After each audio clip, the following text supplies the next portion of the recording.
two warriors, a shepherd and ancient god, across a broken land to end the tyrannical reign of a royal family.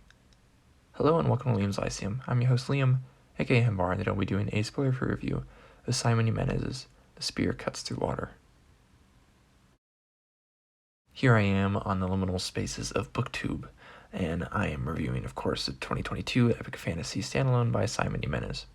I enjoy good stories, and whatever form that takes. Thus comes in a book that caught my attention, no more than the other books I read, though this one has more attention given to it in certain spheres. And it happens that it takes several forms, this story, and that the story is about stories themselves. It's divided into 5 days, which are subsequently divided into parts, such as dawn, morning, midday, afternoon, night.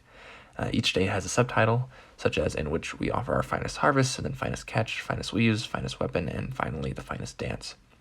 These are bookended by before and after, before being rather long and after being longer than most everything else, but only about a third of the size of before. As the story starts, you get used to the style like a long embrace. It's told in second person, addressing you, the reader. Grandma smokes cigarettes, your siblings listening to the radio. There is a place called the Inverted Theater, like the road of Zelazny's Road Marks, or a dream quest of Moorcock's Eternal Champion multiverse, or even a setting in Fritz Leiber's Big Time. In fact, this last fits the idea of stages, stories, and change rather well when in comparison to The Spear Cuts Through Water. Age does not matter in this inverted theater, as it is beyond time and space, so the character seems to be an adolescent. They seem to just appear among the shades. And as soon as we get somewhat comfortable, we get foreshadowing of chaos and a spear, and the whole days are expounded upon like some Arthurian quest. But it's all performance, and it's a story via frame narrative, and what role do you play in such a narrative? Do you control your story? Can you change the narrative? And how does your perspective affect the telling? It's a kind of a story of age, of immigration, of love, family, and trauma. It feels kind of like a Gene Wolfian intermission. It's whimsical. The psychic tortoises and the peacocks, for example, are interesting but meaningful. There's also a flesh-eating part similar to an aspect of Book of the New Sun. With trauma is violence, showcased by pretty consistent head-hopping that some may find difficult to read. I guess that means it's a type of omniscient narration, but it really is switching. The second-person narrative is a lot less tedious than it is in something like The Fifth Season. It feels natural as part of the stories being told in the novel. There are also sections told in first and third person, also like in The Fifth Season. This shows the layers, parts being like a Greek theater, and another being a fantasy adventure involving an ancient god going to destroy the royal family, and that's, of course, epic fantasy, right? I appreciated this messing with genres, as it doesn't happen as much in today's market as it used to, and it's also just done really well. The fear here is the novelty. I mean, for me, The Fifth Season doesn't work because the story, the entertainment part, right, that, the first thing that should be happening in the book is you should be entertained. It's kind of trite. There's no revelation that's surprising.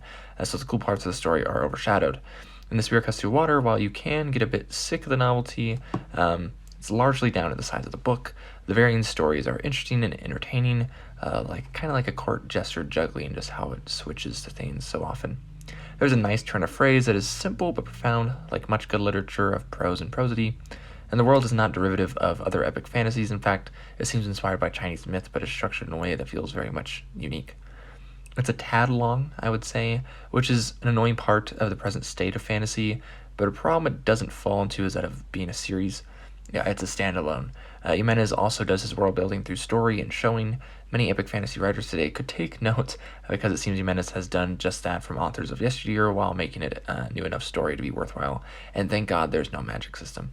It feels simultaneously elevated, as much fantasy goes for, but also crude and contemporary at times, and I'm not sure I care much for this blending, but some would like it. It feels very contemporary, like I said.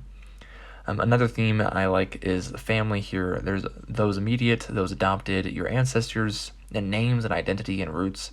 This makes it truly epic. Epic, right? A foundation myth, if you will. Epic in the old sense, but a very personal one.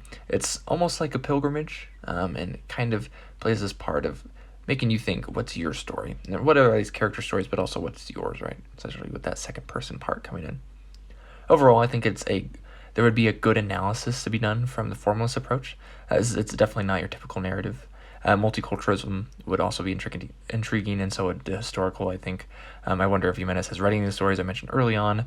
Either way, I often think some of the best storytellers are the ones that are well read, in and out of the genre they write.